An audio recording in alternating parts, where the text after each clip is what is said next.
Hello and welcome to our study through the Bible.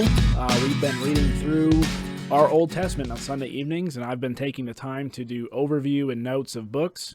It's not in depth. It is not all that you need, but it gives you a good, when you go to read the book, what to look for, what not to look for, what to be careful of.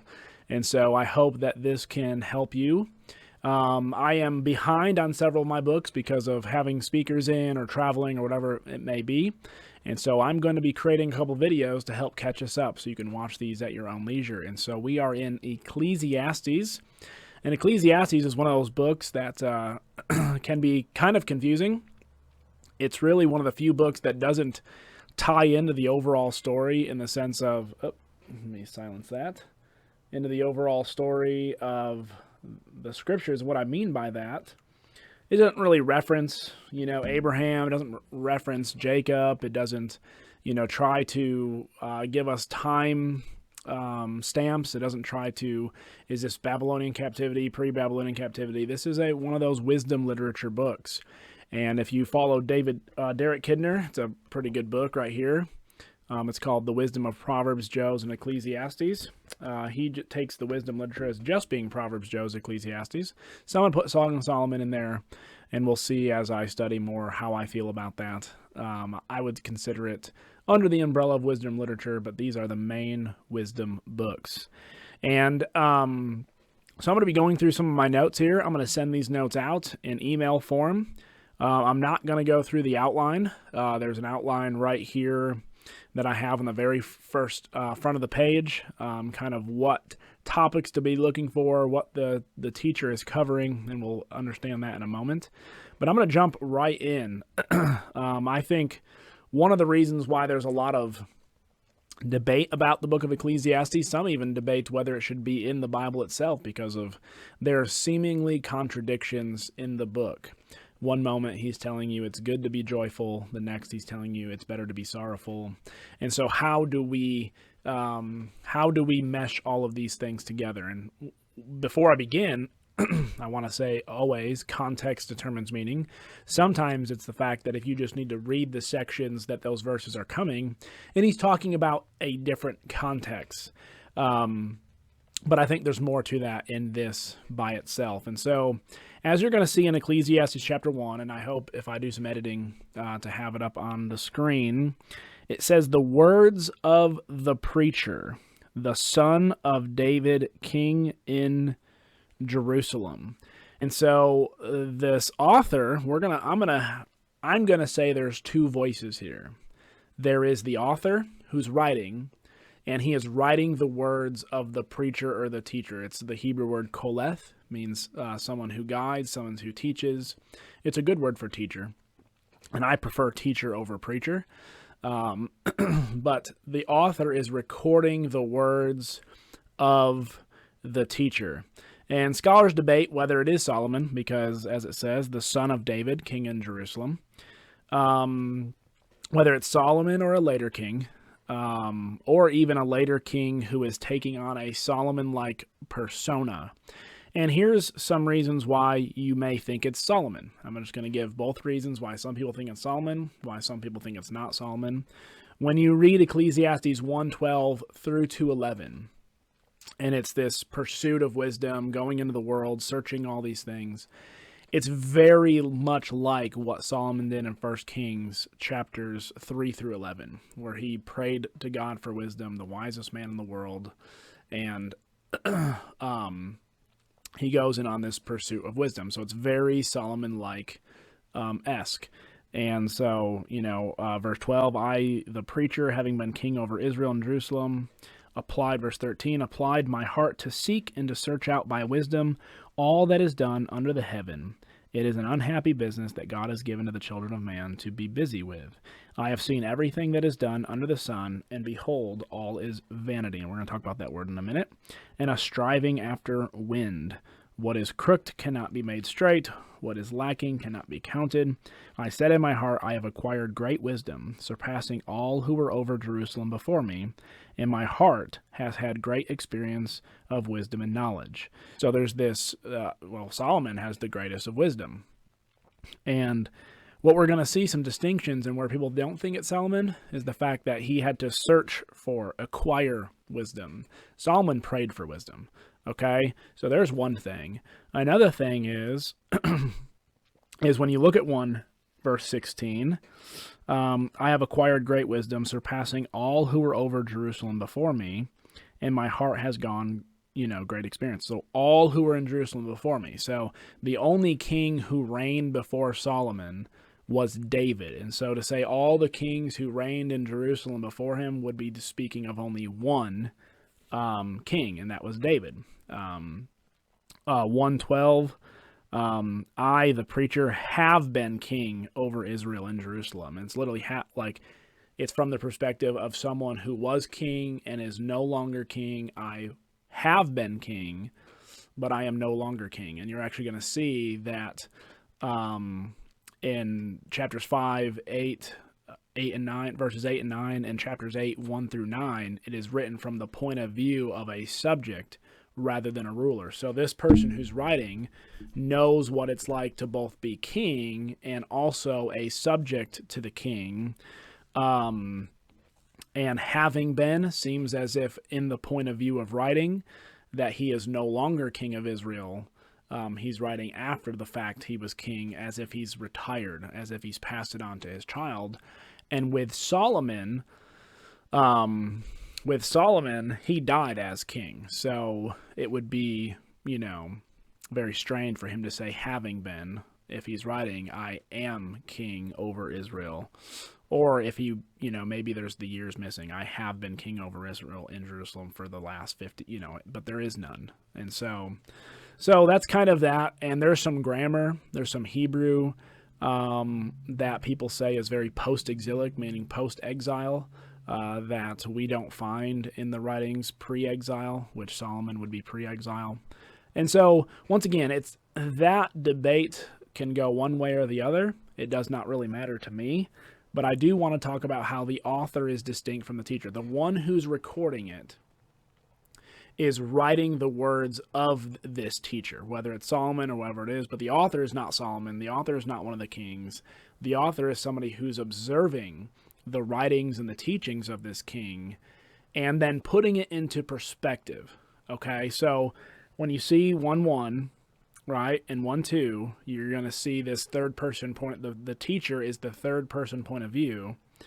The words of the preacher, the son of David, king, vanity of vanity, says the preacher, vanity of vanity is all is vanity. And so when you get to chapter 12, Ecclesiastes 12, it ends. There's a conclusion. In the conclusion, it says, besides being wise, the preacher also taught the people knowledge, weighing and studying and arranging many proverbs with great care. Once again, there's a why this could be Solomon is because Solomon arranged proverbs as well, but he's not the only one to ever have done it. Okay, even the Psalms themselves were arranged by people, putting them together. So it could be Solomon, could not be. I'm not here to prove one way or the other.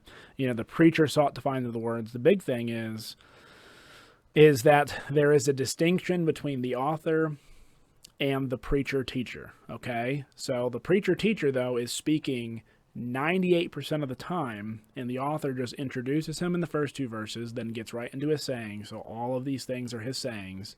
And then right at the end, he concludes what the teacher has been saying, how to use the teacher's words, and also how not to use them, and what's the conclusion of all of it, okay?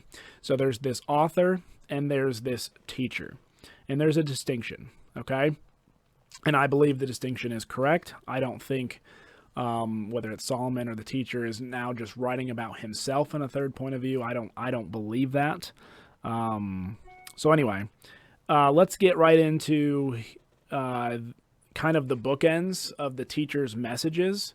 And if you're following the notes, it's the teacher begins and ends with time.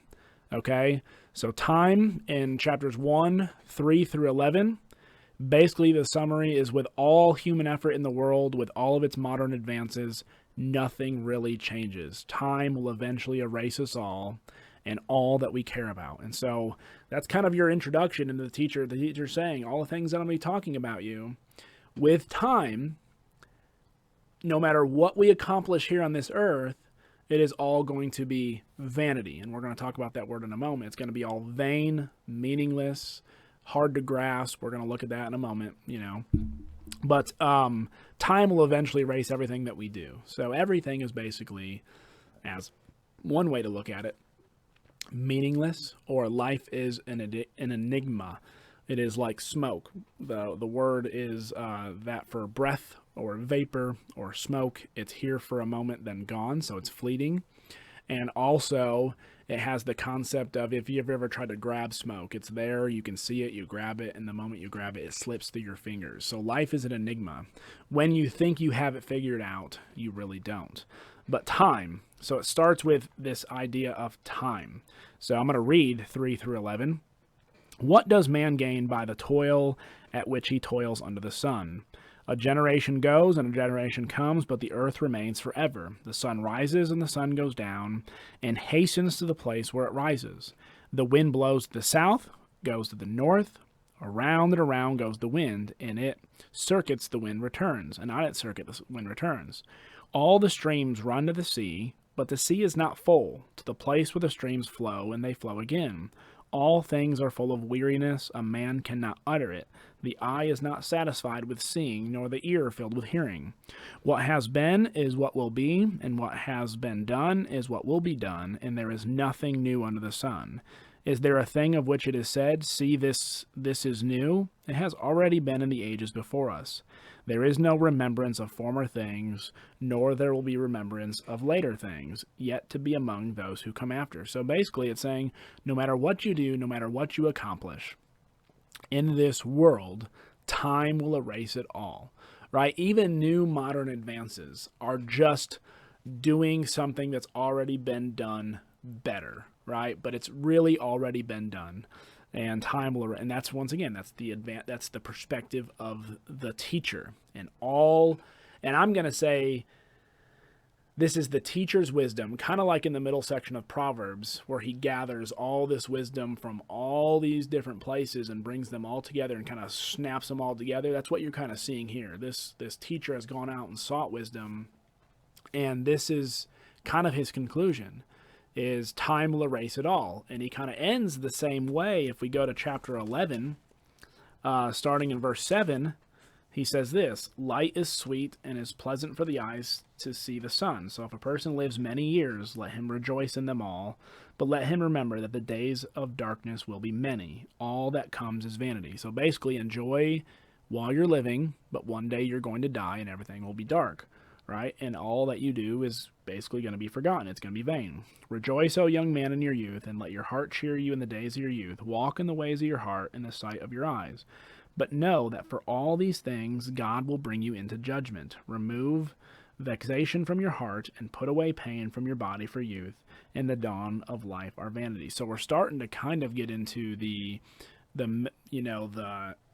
application of all. Though all things are vanity and time will erase all things, there is still a judgment.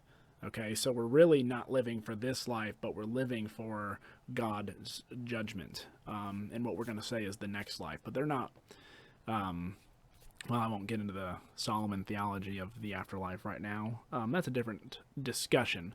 But death basically becomes the great equalizer. And what we're going to see if you keep reading, the wise, the fool, the rich, and the poor, they all die the same way. We all go to the same place, essentially. Meaning we're all going to die. You can't be rich enough to escape death. You can't be wise enough to escape death. So everything that you do is vanity, because you will die, right? You will die, and everything that you've accomplished will go to someone else. All the wealth that you acquire will go to someone else.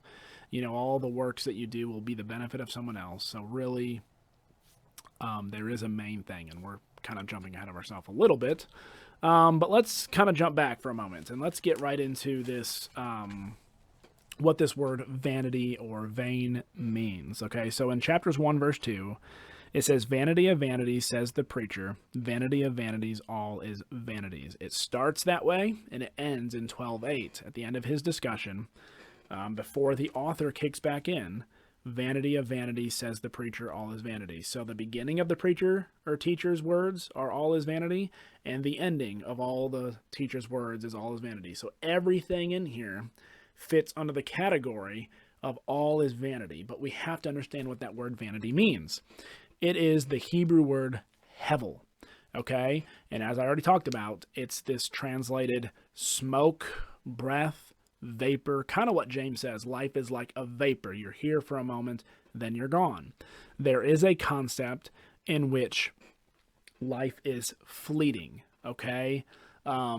Where it's so short that really to do anything, it's worthless, okay? Because it's fleeting. It's passing us by. You can't gain more time. You're losing it as the days go. But there's also the word picture being used as life is constantly changing. So, and I want you to picture it like this.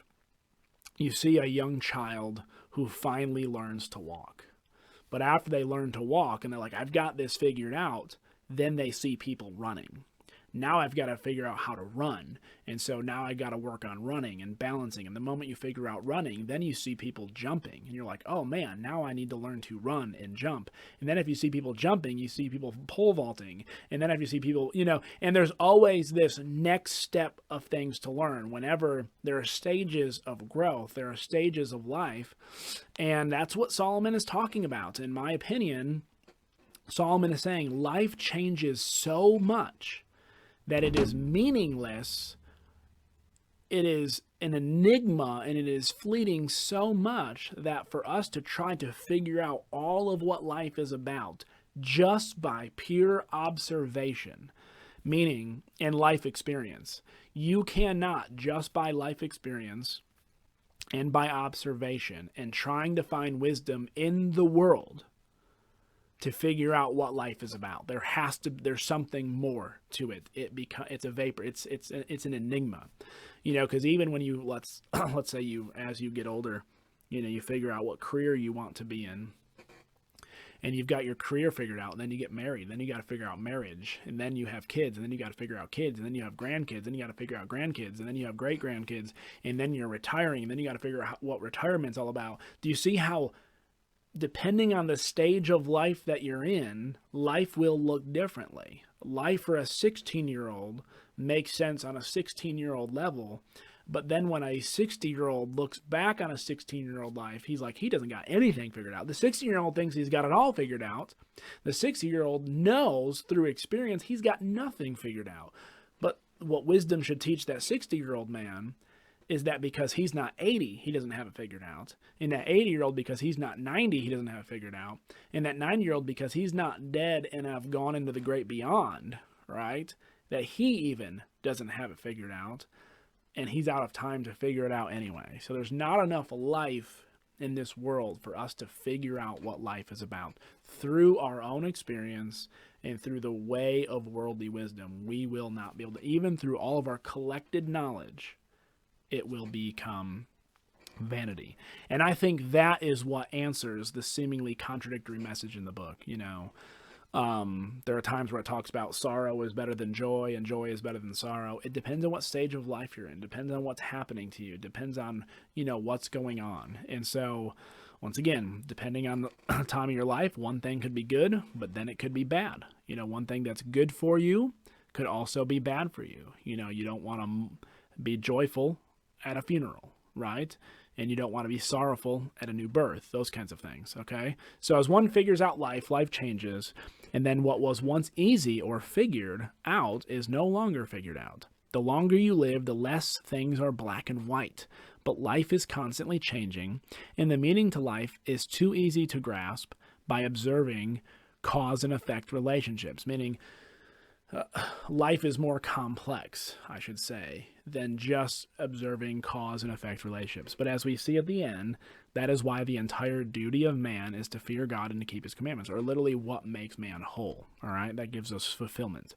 So life, one minute could be going well, you have things figured out, the next tragedy strikes, and it's all taken away, right? You finally got life figured out, hurricane comes, tornado comes, an unexpected death, a drunk driver, whatever it may be, hit, smash, and takes your entire world away. And the fact that, and this here's one of the things we got to understand. I'm going to get some practical application, that we need to understand and have a concept of this kind of wisdom and understand that the world works this way. Because if we think the world works in a easy, I do good things happen to me. That's the difference between the book of Proverbs and Ecclesiastes is, I understand that Proverbs works 90% of the time, but I don't see it always working like that. Life is too complex to say, do good, you'll be blessed, do bad, you'll be cursed, because I've seen the wicked, right? I've seen the wicked, live long and prosper, as we're going to see at the end. But the point of all this is the fact that then when tragedy does strike, you're prepared for it because you understand that this is what life has to offer, right? This is what the world has to offer. A life in a world full of sin is going to throw curveballs, and it's going to change life so much up that, you're not going to be able to constantly always grasp it. And not for everybody, just tragedy strikes. Some people die, and everybody in their life died in a good old age, and, but that's not true for everybody, okay? So the author's goal is to let the teacher deconstruct all the ways we find meaning and purpose apart from God. So he's deconstructing, and he does that many times by saying, this is good, this is right, but it's still vain. This is good, this, wealth, success, pleasure, all these things can be good, but they're vain outside of something, okay? So they ultimately have no lasting meaning or significance. The teacher had something to say that offers knowledge and truth, and it is valuable for the reader. So it's not to say that everything that is written in the book of Ecclesiastes is not valuable. It's actually of great value, and the author says that. Watch this. In Ecclesiastes 12, it says, besides being wise, the preacher also taught the people knowledge, weighing and studying and arranging many proverbs with great care. The preacher sought to find words of delight, and uprightly he wrote the words of truth. The words of the wise are like goads, and like nails firmly fixed are the collected sayings. They are given by one shepherd. My son, be aware of anything beyond these, of making many books. We'll get there in a moment. But he's basically like saying the words of the wise, the words of the teacher, are like a goat prod that a shepherd uses to move the goat in the right direction. It's getting you to go in the right direction, but it's not the destination itself. So all of what the teacher says is extremely helpful for us to get through life in many different stages of life, but it's not the end all, right? There is something greater. There's something that caps all of the wisdom, that all this wisdom should teach us that life is meaningless. Therefore, the wisdom he's going to offer at the end of the book, for the whole duty of man is to fear God and keep his commandments, is the greatest of all wisdom. It's the wisdom that makes all the other wisdom not meaningless and not vain. So do you see how it works? And we'll get there as we go. And it says, the author in conclusion, though, sets all the teacher's words in context of reverence for and obedience to God, who has created a moral universe in which there is accountability for our actions. So watch this. The end of the matter, after all has been heard, fear God, keep his commandments, for this is the whole duty of man. For God will bring every deed into judgment, with every secret thing, whether good or evil. So God is the one witnessing our life in our pursuit of wisdom, and will bring all things into judgment. So we got to take the teacher's words, though there is more to life than that. We need to use that in life to do good to others, to do good to the poor, to do good to our families, to do good to ourselves, making sure we're in check, make sure we're not, chasing too much success, too much money, too much pleasure. All of those things, they can be good in a context. But if pleasure is our main goal, we're going to get there, and God's going to judge us based on that. If success is our main goal, God's going to judge us upon that, making success our main goals. You see how all that works?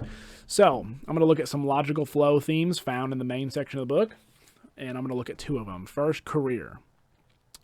And basically the overall thought is, you think working hard will make life worth it, right? There's these people who think, if I just work hard, life will be worth it. And it's all about working hard, and I will be successful. It's working hard, and I'll have a good career. Well, there are slaves who work hard, and they have nothing. There are people who live in third world countries who work harder than we do, labor-wise, and make nowhere near what we do. So even your own effort and your labor is meaningless in certain contexts, right? So it's not about working hard. Working hard does not bring you fulfillment. Sometimes working hard is a chore. Sometimes working hard takes away from your family. Sometimes working hard is not a benefit to you. But watch, you spend all this, you stress about a career. By the time you earn well, you'll be too old to enjoy it. And then you leave it behind to people who squander it or spend it meaninglessly. And that's what he says. He's like, you work hard, you accumulate all this wealth, then you die. Where does that wealth go? It goes to other people who spend it, squander it, sell it, cheapen it, harm others with it. I mean, that's kind of some of the thoughts in the book of Ecclesiastes.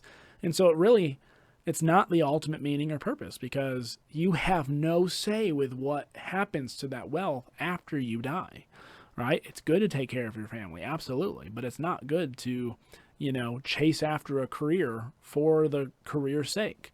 Pleasure, you think pleasure will make life worth it. Pleasure is not forever, right? Whenever you, let's say it's sexual pleasure, whenever you seek after it, it's fleeting.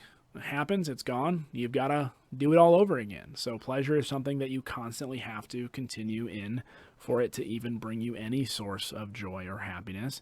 And usually when the pleasure goes away, and a lot of times it's sin he's relating a lot of pleasure with, is the consequences that come from it. So the teacher's advice. So we're going to, once again, summarize all this, then the author's conclusion.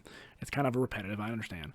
So the teacher acknowledges that the wisdom of Proverbs is great, living by wisdom and the fear of the Lord, and it will have it as advantages, and life will most likely go better for you. Okay, Ecclesiastes 9:13 through 18. It is no guarantee for a good life. Even horrible people, evil people, live long and prosper. All of life is hevel, or an enigma. Wisdom doesn't work the way we think. The teacher figures out the key. It is accepting hevel, that everything in your life is out of your control. Learning to enjoy the gift of God is where life really is. Friendship, family, good meal, a good meal, a sunny day, all those kinds of things. You cannot control these things, and that's what the author gets at. You can't control these things, but you can come to enjoy them. And I think there are 7 different times where it says this is a gift of God. And it's nothing you can control. Family, who you're born into, friends, you can sort of control that, but what they do, you can't control. Where your meals come from, you can't always control, and what happens. But you can enjoy these things, okay? A sunny day, you can't control whether it's sunny or rainy, but you can enjoy when God gives you gifts, good gifts in your life that can be taken away, but enjoy it while they're there, okay? It turns into a total trust in God, and it frees us to enjoy and experience life as it is, not as we think it ought to be, because my expectations about life, what ought to be, are hevel.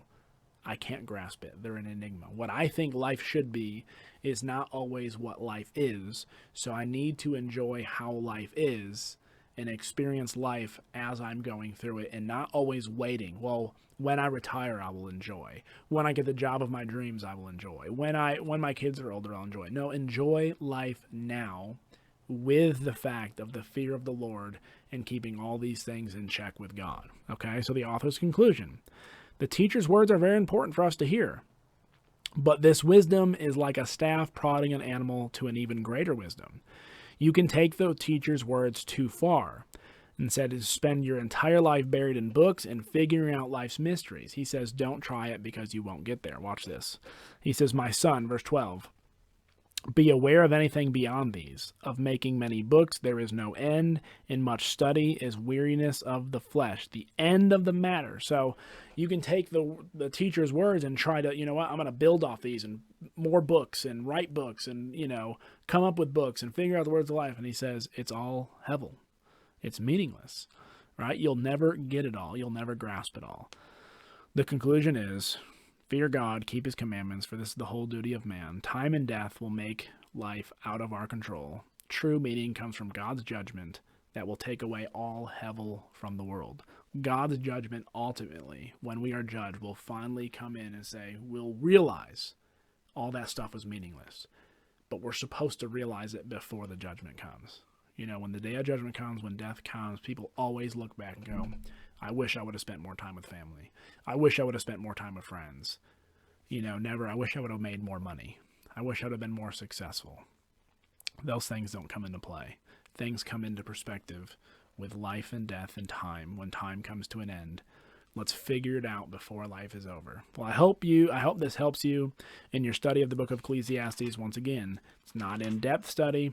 The outline's there at the beginning of all the things that he talks about, but I think this gives you a good understanding of when you're reading, what to look for, what not to look for, and what to walk away with when you walk away from the book of Ecclesiastes.